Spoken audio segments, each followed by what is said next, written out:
child doesn't need more content. A child needs a safe mirror that turns chaos into calm. COBY is building emotional tech for kids, an AI-powered, screen-free companion that helps kids ages 4 to 12 navigate emotions and routines without overstimulation. The conflict is simple. Parents are exhausted, children are dysregulated, and screens escalate the problem. David Cañadas Link built COBY from lived experience and engineered it as a privacy-first, EU-hosted, and clinically informed, positioned for DACH early adopters and TikTok native go-to-market. The payoff is a new category with real unit economics and not a feel-good gadget.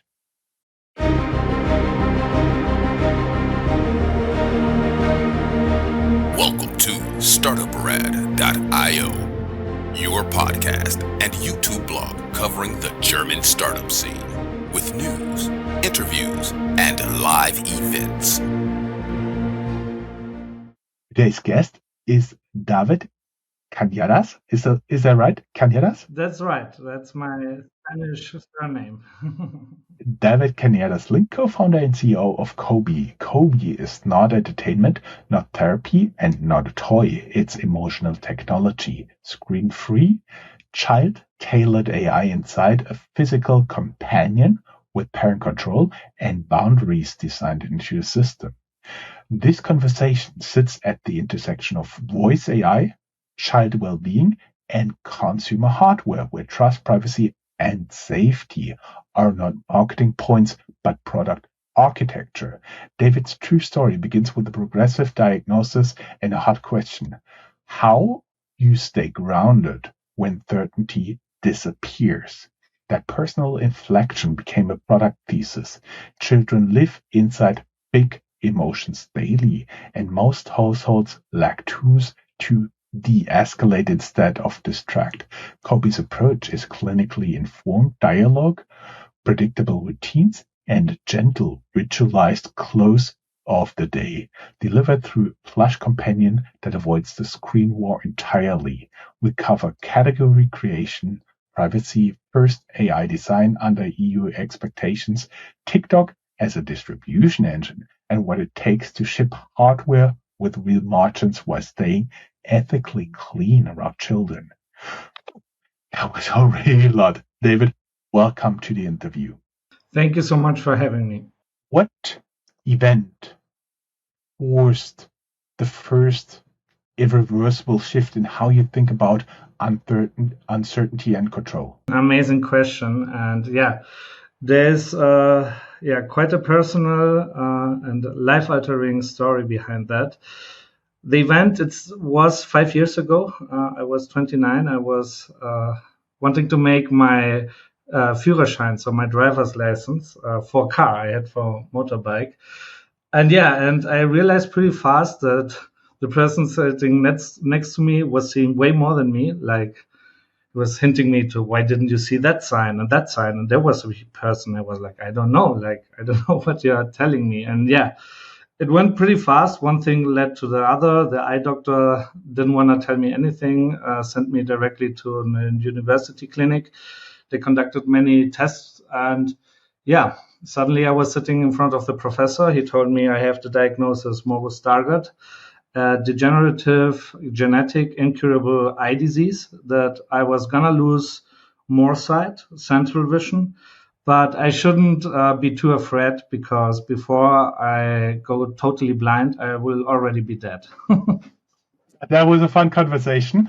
That was a heavy conversation, I have to say. I see, yeah. More if you were expecting to get new glasses, right? From there my personal journey started, and the life changes completely, right? You ask yourself, what am I gonna do without sight? I also like to paint canvas and pictures. Like, how am I gonna do this, or how am I gonna work? Will I be seeing the faces of my children, right?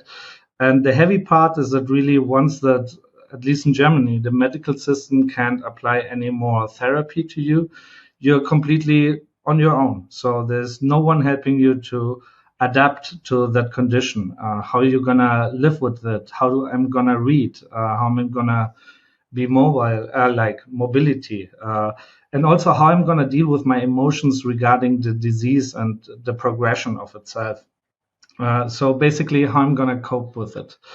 I have to say there was a long journey from there of talking with many patients, being into patient communities like the ProRetina that really helped a lot. But where I also realized many people that are there are elderly, don't even use computers or smartphones. And it's really hard to really match with someone that actually understands. Even though if you have family and friends, no one has the same experience as you have. No one sees what you can see. No one goes through that, also the experience of losing sight. And it's a very, very difficult road to go alone. In my case, I think I was quite lucky in the sense that I'm quite a tech person. So I found my ways of adapting, right? Of finding the right tools on my smartphone, on my laptop. I'm right now zooming in and out all the time with my gaming mouse to see your face and so on. But still, I noticed there's a big lack in this, right? Now, from there on, many things happened. I talked with many patients, not only in the visually impaired community, but also through consulting projects in other communities, from back pain, over asthma, over diabetes. And there came a point where we realized, as an adult, at least you have, let's say, the resources or knowledge to find for yourself solutions or get in contact with people.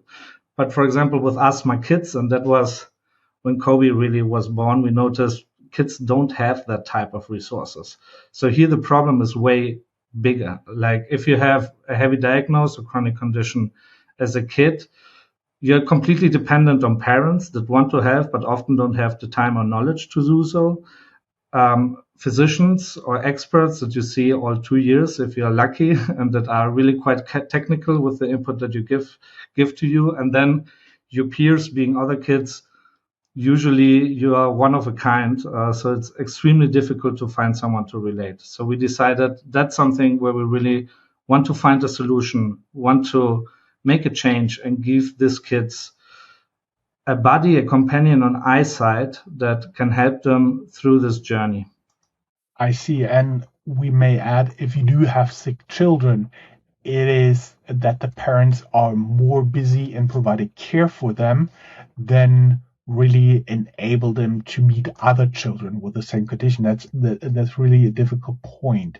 I was wondering, are you willing or able to share? Because the doctor said you may not live to completely lose your eyesight. What time horizon are you looking at here? I think in my case, I have to say now, looking back, that I think I'm still quite lucky in a sense, like with the live, it just meant in a sense that I will live long. It doesn't affect now my normal lifespan, but that the progression will be slow enough that I will not lose my total eyesight. So visual impairment is a spectrum, like in most diseases. And in my case, usually you have a visual impairment. Either you have central vision loss, what I have, so it's mostly known as macular degeneration, or you have peripheral loss. So that's mostly known retinitis pigmentosa. When you have periphery, then it's really about mobility because you cannot see any more objects in your periphery. So you don't see a stone on a chair if it's down beneath you. So you will need a wide cane. Or for example, you don't see a car coming from the left that would hit you. Exactly. Now I see cars coming from the left, but I don't see details. So, well, in my case, I cannot read. So the progression was pretty fast. At that time, when I was diagnosed, I had 80% of visual acuity on my left eye and 60 on the right eye. Now I have 10 on the left eye and 5 on the right eye.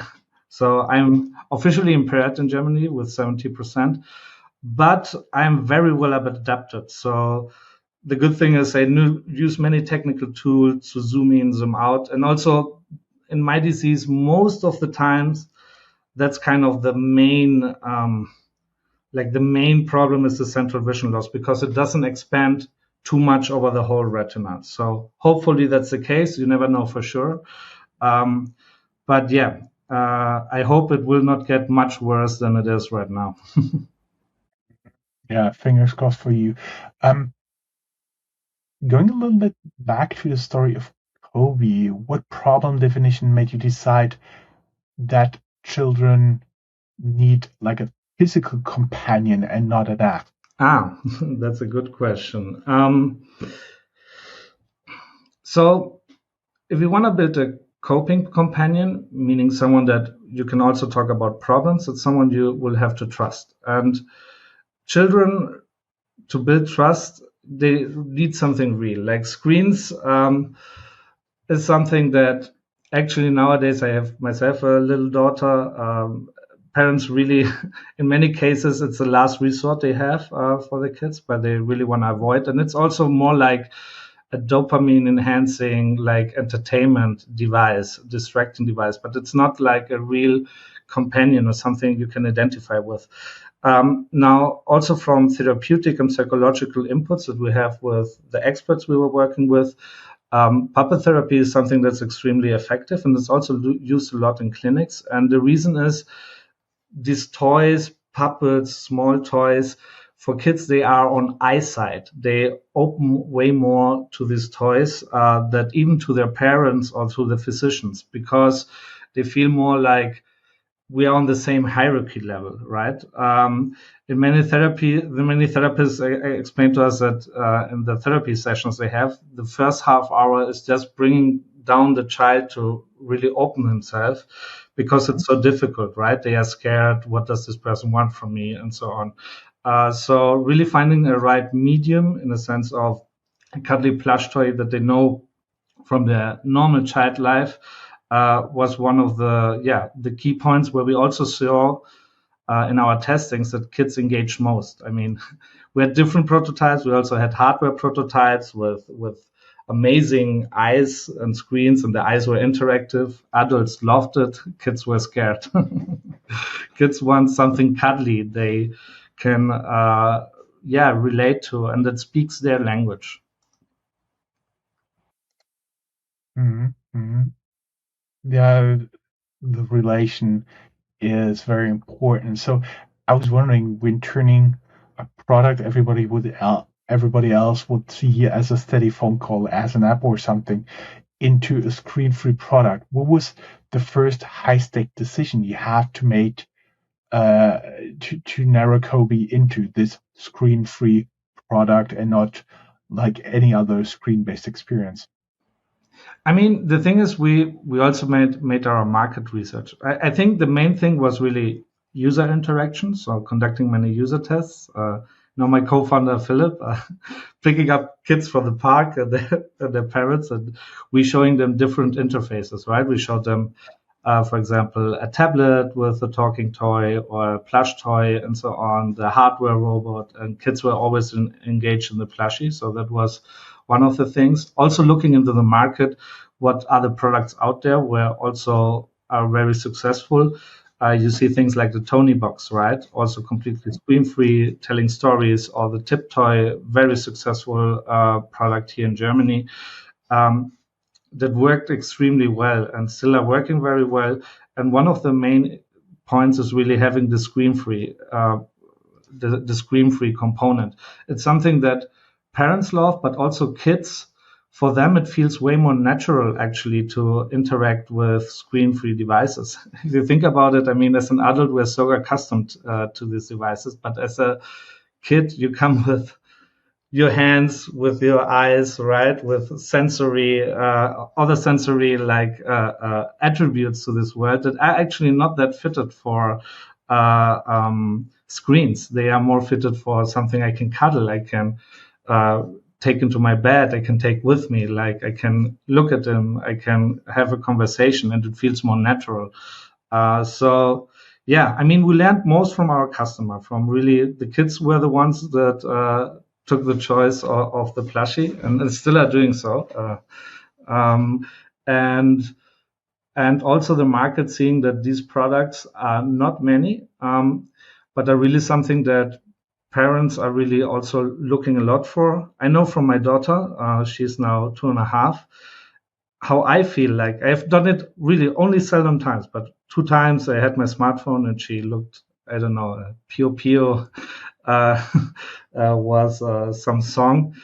And I really like, she's instant in zombie mode. And I feel so bad if I see that. Like as a parent, you see that and you're like, I don't want this for my child. I want her to be happy. And also the next point, maybe that's not directly a point for the plush toy, but a really important point for the AI and the interaction itself is that's a two-way interaction. It's not one way. It's not you're just getting input and you just are digesting a story or a song or whatever, and you're like, okay, that's it. It's something where the AI always gets into interaction, makes short sentences, it paraphrases the kid, but it always asks the kid to follow up on the conversation. So that makes also a huge difference when you watch this, because you're noticing my kid is not in zombie mode. My kid is having a conversation, creating a story with someone by itself, and that also makes a huge difference.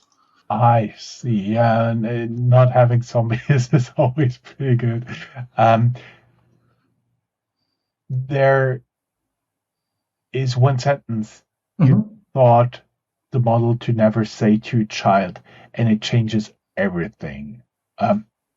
Editor, cut this out. That was a world teaser, and apparently that one was bad. Forget it, David. Let's go to the next question.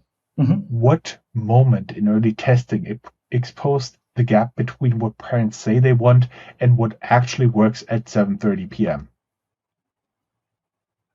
You mean with our entry use case, going to sleep? I mean, I have to say, many parents know that what they expect from the nighttime is very different from reality already. We notice a lot, like going to sleep, bringing kids to sleep is one of the most crucial moments in every day's life for every parent.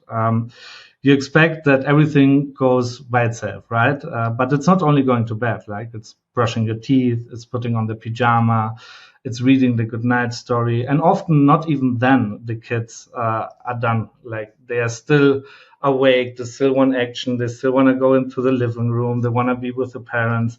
They can't shut down. And this is something that is even more detrimental in cases like kids having ADHD, something extremely common nowadays, or also separated families, right? Where one parent has to take care of the whole process by himself. And also the kid is, for example, crying for the other parent or so on. So the expectation of parents is that this goes by itself or as smoothly as it should or could, but in many cases that isn't the reality.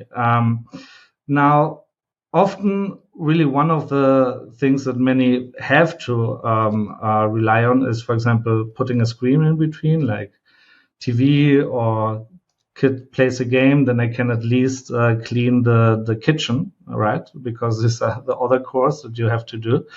But with COBY, it's something totally different. So first of all, he co-manages these processes. So for example, brushing teeth can be something quite boring if it's always the same that you do each night. But if you have COBY there and the toothbrush is suddenly a train and your teeth are the vias of the train, then he's creating a gamified story out of it that makes it way more special for the kid and also engaging to do that type of activity. Same applies for putting on their clothes. Then we also have strategies, for example, implemented that we also are working together with psychosocial therapists for this. Kids have to bring first COBY to bed, but he doesn't want to go to sleep. And that's how kids learn. They learn through making things themselves, through interaction, through experiencing it. And that's how they get like the perspective of the parents also, something that is shown to be very effective. We also don't cut off the parents of the interaction itself. So once COBY goes to sleep, still mama and papa comes for the good night story. It's not like a replacement, but it's a co-manager that can take on certain parts of this process, and also open a bit of time for the parents to, for example, make other chores a day. Also, parents have always total control over how this routine is conducted through an app. So they can also change parts of it or overtake them themselves completely. So they are always in control. And COBY is also always loyal to them. I do believe it's very important to have the security, the safety, that they know they can rely on the COBY or whatever the name they give to the pet. What principle governs COBY's emotional dialogue when the child is dysregulated? There are few things coming to that. I mean, one thing that he does, it's kind of basic, but already makes a huge difference, is basically emotional paraphrasing. So acknowledging the emotion, saying, I understand that you're angry because of this and that, and so on. So that's already something that often we notice also in families doesn't happen that often, and that also has a reason why it's not happening that often. So this is the first part of emotional regulation. So really acknowledging the emotion, naming the emotion, and kind of having an understanding, and also saying an understanding why the kid is feeling this or that way. The next thing that COBY does, he's kind of a mediator. I want to give you an example, right? So the other day, for example, we were testing with a family, also with two ADHD kids. I like them a lot, are really good friends, and I also like the kids a lot. But they are really something. Extremely, overpowered many times, and always trying to test and really, building their own rules.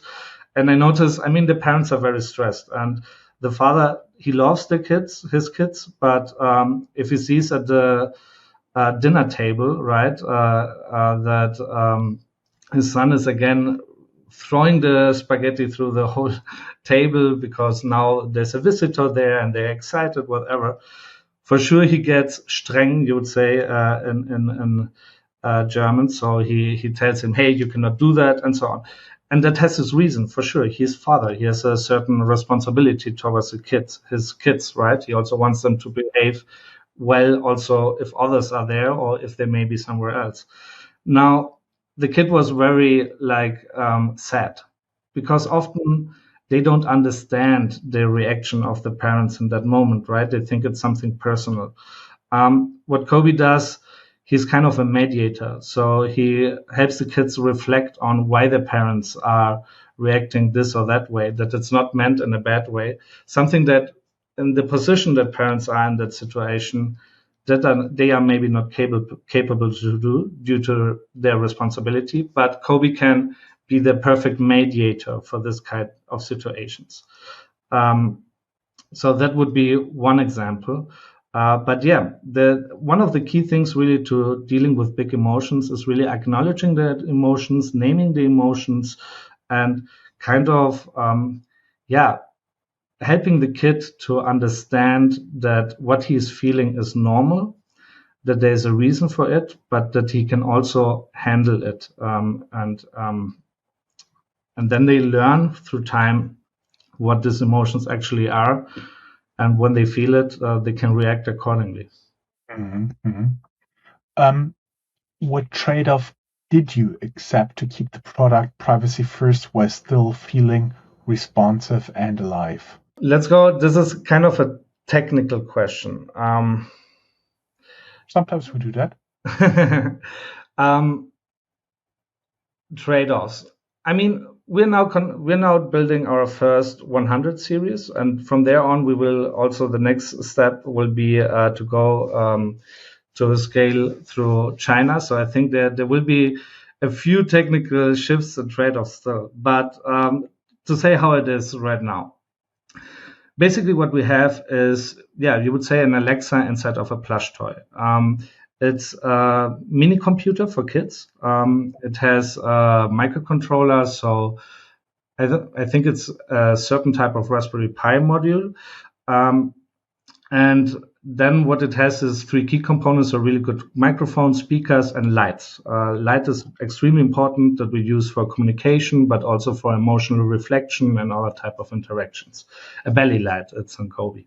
Now, what we realized pretty fast, okay, do you bring the AI on the device itself? That's almost impossible to do this without making the plush toy extremely expensive. So the third thing was, okay, where do we place the AI? For that, we found a solution of it will be server hosted, so the device is connected to the Wi-Fi, but it cannot be hosted with one of this, let's say, standard US companies like OpenAI, Gemini, and so on, because then you directly have data compliancy problems. Data is also sent to the US and so on. You cannot control it or manage it. So the first thing, or let's say trade-off, was we need to have our European servers with our own models trained by our own experts where we have full control over the data. Those are streamed via Wi-Fi to the device.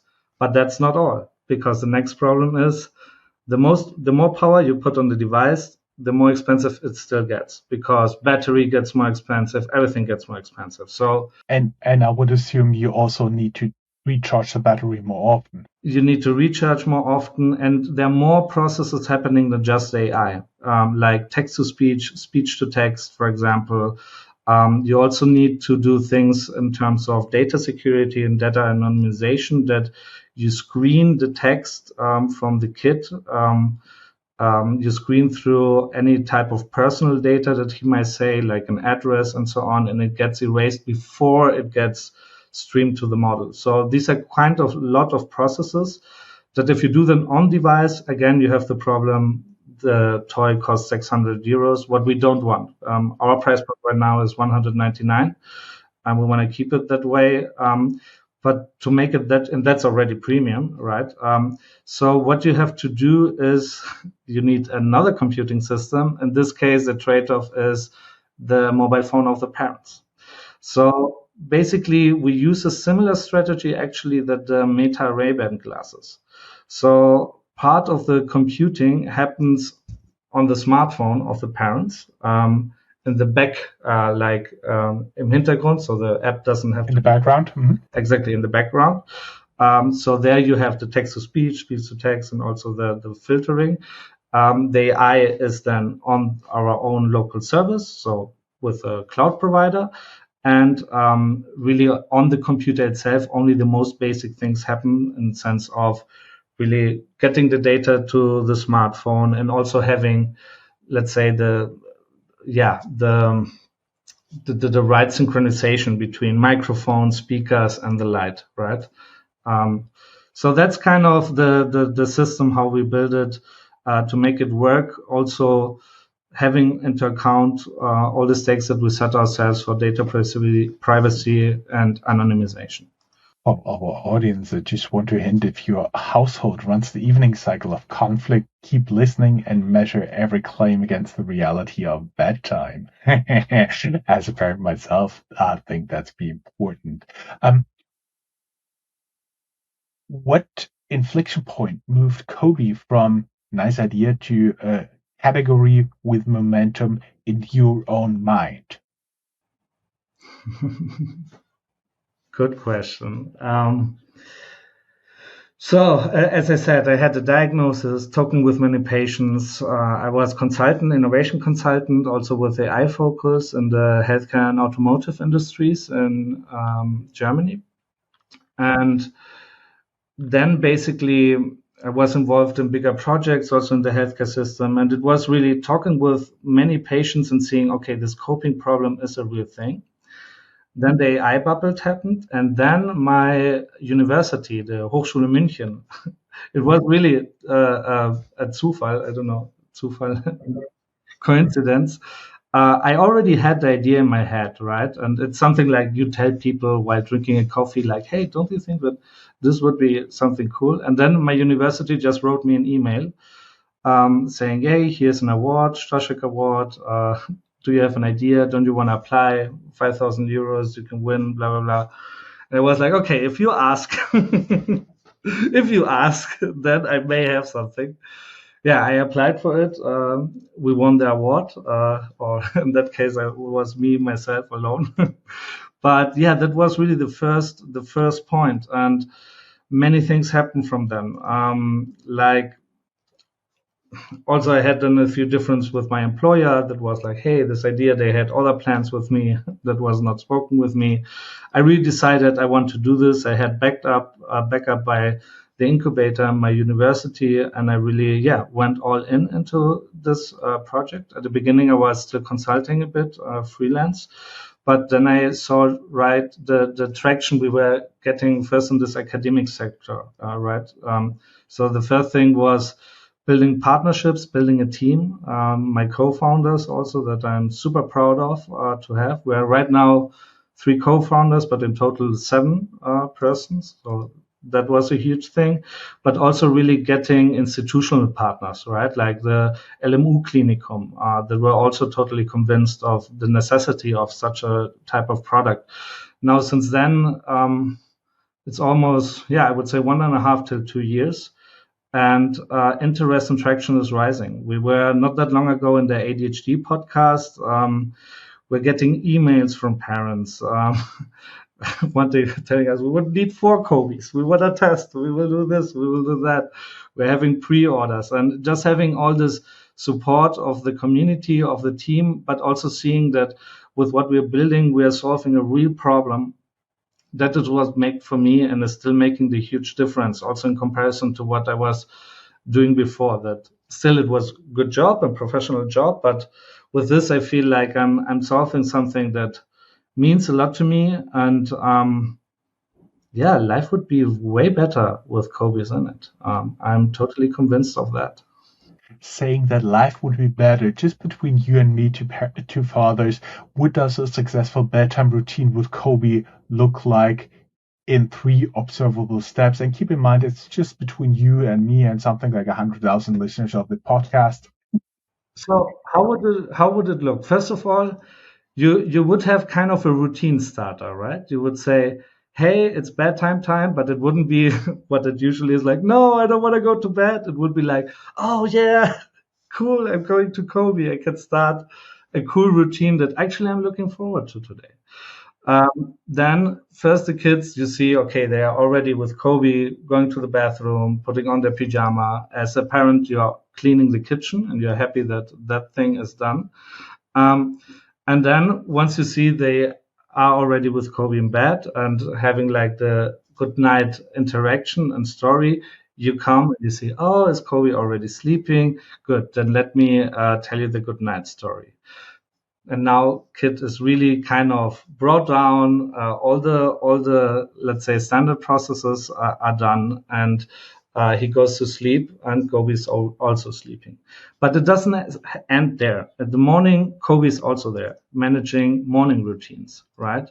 Um, so there he also has like you wake up the kid, COBY helps him, like, hey, do you have everything for school? Do you have this and that? But also makes kind of a cool interaction for the kid for that while you can prepare breakfast, right? You come back to the room and the kid is really prepared to go out and you don't have to do it all by yourself. So he had a co-manager there. On top of that, what also would be different is, for example, in evening times, right? You see the kid is bored. He's like, hey, can I play PlayStation? Can I do this or that? Or maybe you just have another work meeting for half an hour where you don't know what to do. Now you can give him a COBY. And you know that in that time, the kid will have a meaningful and a good interaction with this device that will actually not just be entertaining for the kid, but also teach him important skills like social skills, other learning skills, and more things that we're thinking of for the future, right? But you know that you're giving him a device that will not zone him out or just influence him with 1,000 different inputs, but really create a meaningful interaction where he actually takes something from it, but where he also has to actively engage into the device itself. So that would be the difference, and also something you can rely on. That even if something bad happens, you would get informed. I see. I was wondering, what is like the single metrics you track that predicts retention and reduced conflict, maybe even at your home? That's a good question. I would even have to look into my deck. I know we had written them down. Wait a second. But one was time to bed was one of the metrics. The other one was um, the how often tantrums happen and meltdowns after COBY usage, also after COBY long-term usage. I know we had a third one, but I wouldn't know right now which one it was. We had this in the deck somewhere, but these were for sure two of them. Time to sleep, um, and also here, time to sleep, evening conflicts, homework minutes. I mean, this is our second use case. It's not the first focus because startup, we have to start with something. But homework minutes is also one. I mean, we're focusing also with ADHD. How do I make homework digestible for ADHD kids? How do I break it down in 5 minutes categories and so on? So that would also be one. Yeah. Just wondering how many of our listeners are entrepreneurs that tracking KPIs at home themselves. Just a quick teaser here. This episode is supported by Startuprad.io, where professionals get the signal. Next, we're talking about the contrarian reasons most child well-being tech fails, and even with great intentions. What is the most common failure mode you see in a screen-based coping tool for children? What fails the most? Yeah. Pretty clear. If you start asking directly for problems. Let's say the coping mode. We have different modes, storytelling, giggly mode, and so on. Always even more if kids get to know COBY, you start engaging into coping mode in the sense like, hey, did you have any problems and so on? That's never seen good. And there are good reasons for it. It's like getting to know a new human being, even as an adult. If you get to know someone and like third or fourth question in, it's like, what are your problems? You would be like, sorry, but I don't know you even. Why should I tell you that? So this is something where we really know to get to the point, to have the trust to talk about the problems with the toy. You have to go over a set of other type of interactions and positive experience to get to the level. So this is one of the major turn. Also, it depends always on when you put it on the journey. What decision did you make that put you at odds with standard consumer growth playbooks? Yeah. So let's say when we started, we were working together with the LMU Klinikum. So really thinking of putting COBY in a clinical setup. So also motivated right from my diagnosis. The big dream was always, hey, you get a diagnosis and you get for free a COBY. We may add that LMU is one of the premier universities in Munich, and they do have a university clinic for everybody who's not familiar with them. Sorry for interrupting. One of the biggest in Germany, actually, the LMU Klinikum. And there it was like we had extremely high data security, let's say requirements. So it would have meant to have our own servers, something extremely expensive. If you don't have a lot of users, you would have to have them implemented in the clinic itself. So that was something that it was really not feasible as such an early stage startup to set up, and would also have been a high risk if we would have invested the money actually in that hardware at that time.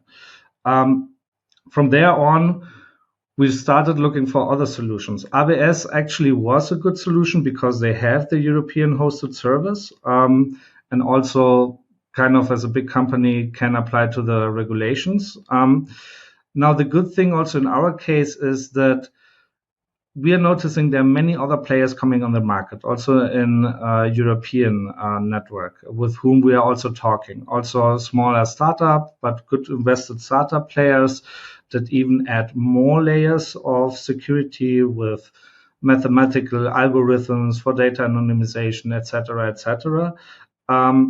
where we're also thinking into merging one day. And one of the big advantages of this AI, let's say, stream that we're in is that you can train on large cloud servers like AWS. But once you trained your model there, you can basically copy it anywhere you want. So I think this is like we learned that going the hardware yourself way wasn't the right way. Going the cloud way is a good intermediary way, even if you go with the big ones, because the models that you have, you can always copy and transfer them to another solution once those new solutions get on the market. And that's what we're seeing right now, and also always digging deeper into it. Mm-hmm. I see. What internal rule do you use to separate clinically informed from therapy theater? From therapy? Theater, just theater, all the stuff that influencers really do reach sometimes, say, and that are not really grounded in any science. What rule do you use to separate that? So first of all, in our team, from the work with the clinicians, we got to know Sonja Fischbach. And Sonja Fischbach has over 25 years of experience as a puppet therapist in clinic context, and actually also explained to us all the complexity when it comes to interacting with children in conversations. Like there are many things, like which words you can use for which age group, when, and whatnot. So first of all, we got the knowledge by having many conversations and interviews together. And then we built a strategy to how do we make our models safe and also clinically informed for that. There are basically two major, let's say, security thresholds that we use for that. First of all, we use agent systems. So we have for sure our native prompt engineering of COBY, also our fine-tuned model with synthetic child conversations. But now we use agents that kind of simulate attacks, right? They simulate having conversations about sex or harmful conversations. And we really make sure that doesn't matter from which angle you attack the model with agents with thousands and thousands of prompts, it never fails in this type of situations. So that's the first thing to do. The second thing we do to make it also clinically informed is that through the collaboration with Sonja and also with the clinic, we have now an expert network. And always before we release any type of COBY system to kids, it first gets validated through them. So they get the COBY first at hand. They test him on all varieties of conversations or on all varieties of triggers they know from their lifelong experience as child experts to see if they can bring him to say something harmful or do something bad. And we think that's a really good approach. So we have the qualitative and the quantitative approach to say so, to make it as secure and clinically informed as possible. What must be true by March for you to claim COBY is positioned exactly how you want it, meaning like end of Q1 2026? Mm-hmm. Exactly the time where we want to also start for the bigger pre-seed round. By then. What a coincidence. What a coincidence. So actually, it's just that we execute, and we're doing it already on all the plans on our milestone. So that means we will have our full functioning prototype, at least one version, but by then we should have more, like up to, number is switching, but I would say up to 50 versions built by ourselves. So the hardware, we're building it really in our office, the plush toy in Hungary.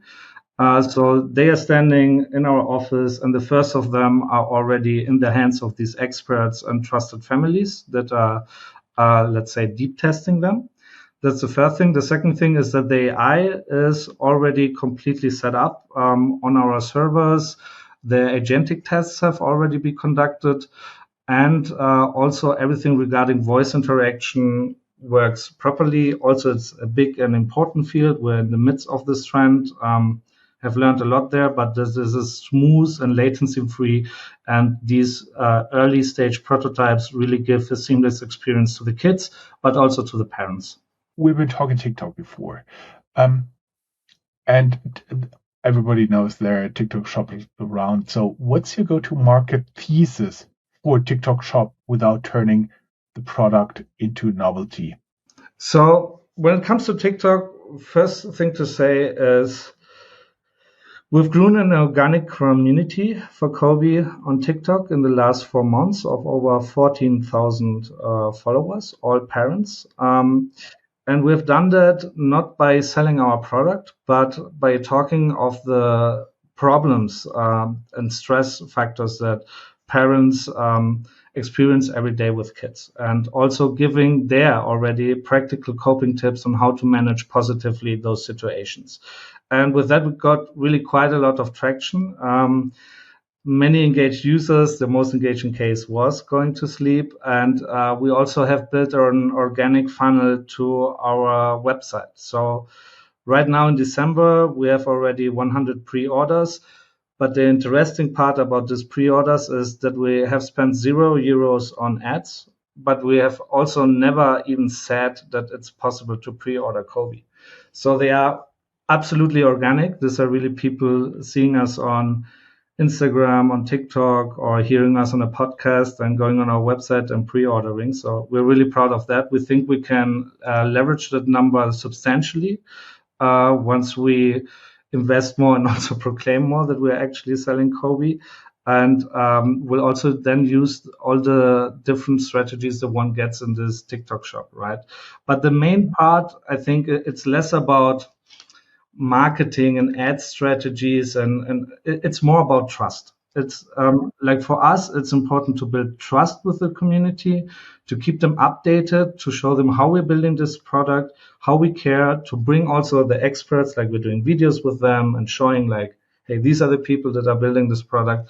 This is the actual way we want to go to. And we also see that these are other type of customers that we get that really see that we care about this and engage a lot into our product and our mission. Mhm. I was wondering, a lot of VCs are talking about defendable moats. So what moat matters most in your market? Proprietary child-safe AI, brand trust, or distribution?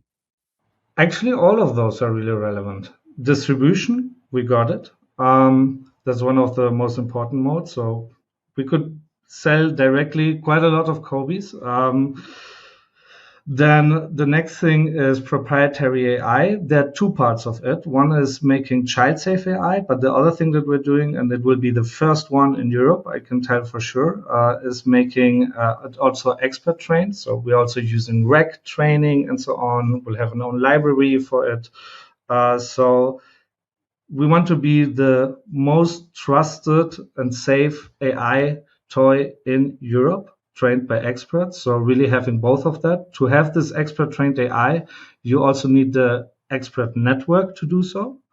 Also a big proprietary mode. And besides that, we have, and I think like from all the other toys I've seen, they don't bring this. We have a real story.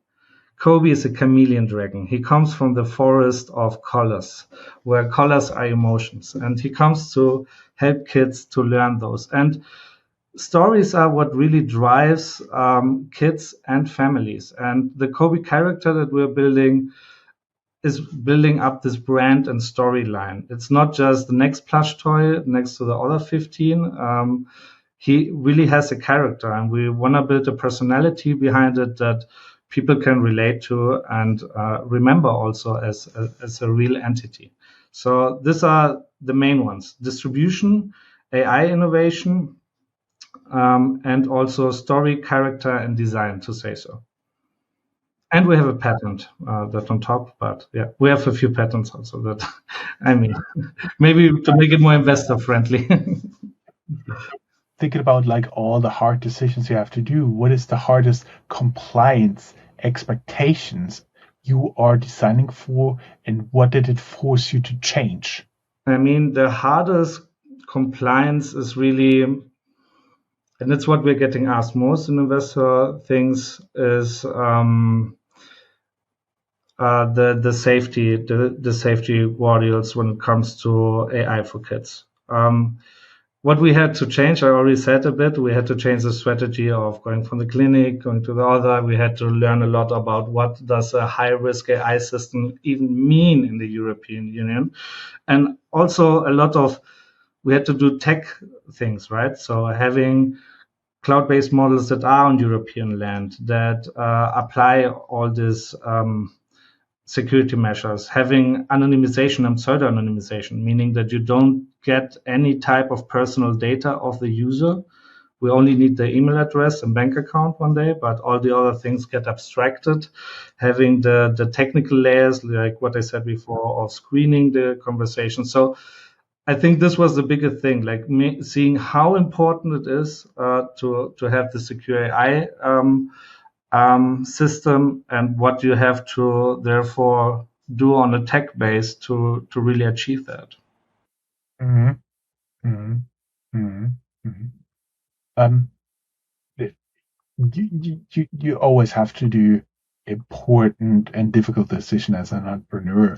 We just talked about modes, we talked about compliance, but what threat do you take most seriously over the next 12 months? Is it a competitor? Is it regulation? Is it manufacturing, or just erosion of trust in your product? That's a good one. It's not competitor. I can tell that directly. We focus on the customer. And the most important thing is that we are building a product that solves a problem for our customer that our customers love. That's the first thing that we're doing. That's the point where we want to be with our first own made in-house prototypes. That's the first big thing. Once I see really there's a high engagement for a long time, and customers also give us back that they love it and it solves a problem, I think that's the first big milestone. Once we have that, then it will be manufacturing. That's also a funny one. I'm really happy to get to know anyone. I mean, we are early stage startup. No one of us has really built a big manufacturing process through, for example, China or others. I think it will be the next one. But still, the main focus is really the customer, solving the problem for them, building a product they love. That's the most important part. And then the second part will be the manufacturing part for sure. Also translating our hardware requirements to Chinese or Vietnamese requirements. We have experts on board that will help us in this process, but still it's a big thing. We know that, and we're looking forward to it. I was just thinking, I'm pretty sure one of your competitors is listening, and I was laughing when you said, "Oh, we're not worried too much about our competition." Okay, I see that. That's some self-confidence. You're a parent. I'm a parent, so I was wondering, what belief about parenting did you hold early that you had to abandon as CEO/father? Mostly as CEO, but also give us a hint about being a father from your point of view. Yeah.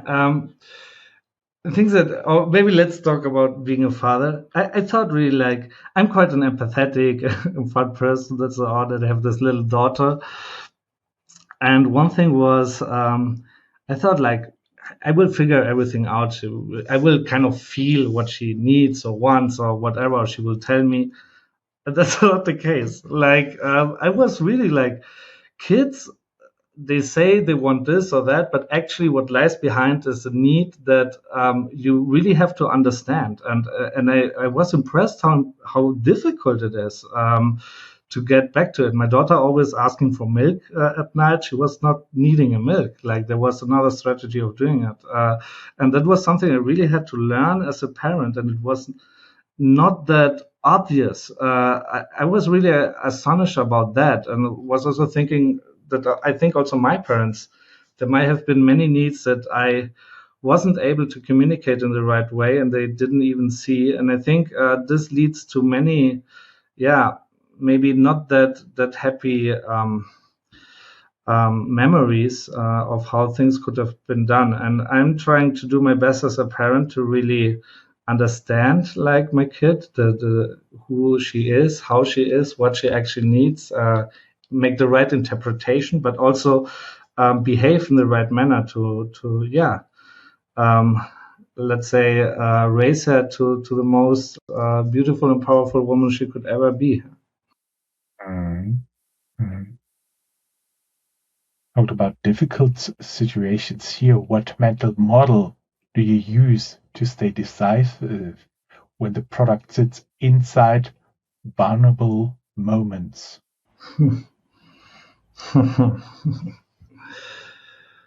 You always have to be positive.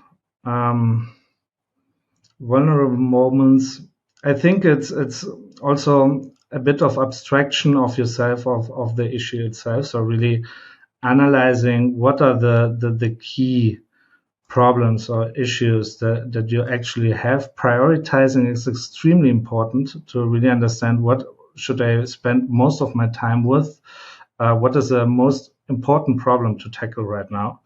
I think these are some of the parts of the mental model. Also, not taking every hit as a loss. It's always a learning journey. I think it's so important to learn about from each mistake. But on top of that, and I think that's the difficulty as a founder, is you have to do it in a team. So it's never enough if you learn alone. You have to take the other people mid on your journey, and that starts with the co-founders. That are extremely important and also give you a lot of resistance when one tackles these issues and problems that come along the way. And I don't know, I've heard once, and I think this helps me sometimes a lot to think of that. The brightest, the best moments, they will pass. And the worst and really baddest moments, they will also pass. So all will pass. Just take it like that. It's never as good and it's never as bad as you think. It's always a part of the journey. And you just have to keep walking. There are two sayings that always helped me when I was doing projects, and I was doing international high pressure, high stakes projects for 1.5 decades. One of them is the typical saying, it works in German, it works in English. Sometimes you're the tree, sometimes you're the dog. It always helps us to put this in perspective. And the second one, I read it in the book. 5 years from now, you laugh at everything that annoys you, that stresses you out, that keeps you up awake at night. But why wait? Absolutely. Absolutely. Let me add one of these from my father always. I think it's a Chinese one. If you have a problem, there are two ways. Either you can solve it, then you shouldn't worry about it. Or you cannot solve it, then you also shouldn't worry about it. Good one, good one. We'll close with the two frequent questions. Are you open to talk to new investors? Yes, we're super happy and open to talk to new investors. We're funded with Exist, now also applying to other fundings in Germany. But really people in the field, also angel investors, also I told about manufacturing and so on, would be super happy to talk with them and bring some people on board that also care about what we're doing, also about the B2C product, something not that usual, at least in Germany. And would like to join our impact journey. Awesome, great. I think you're also looking for talented employees to join you. Yes, that's always the case. Talent employees, the focuses that we always are looking for is AI is always super interesting. But also people that are good into hardware, mechatronics, robotics, but even up to things that go into design or interaction for children is also super interesting for us. Child games, conversational games. I mean, we're a voice AI system. So everyone from that field is always super happy, even as an employee, but also as partners. As chameleons, we are super collaborative and cheerful, collaborators in the market. This interview will go live as the last one in January 2026, but we're recording it pre-Christmas, so I skip saying Merry Christmas, Happy New Year, because it's all in the past for us now. David, thank you very much. It was such a pleasure having you as a guest here. Really enjoyed it. Jan, thank you so much for giving us this opportunity. It was a pleasure talking to you. COBY is building emotional technology for children with a screen-free companion, privacy-first AI hosted in the EU and parent-controlled routines designed to reduce conflict at home. David Link is clear on the category line. No entertainment, no therapy, not a toy. Emotional tech that translates feeling into calm and predictable closure. You can find COBY at COBY.care. If you want the next layer, the decisions you don't publish publicly, Founders World is where that lives.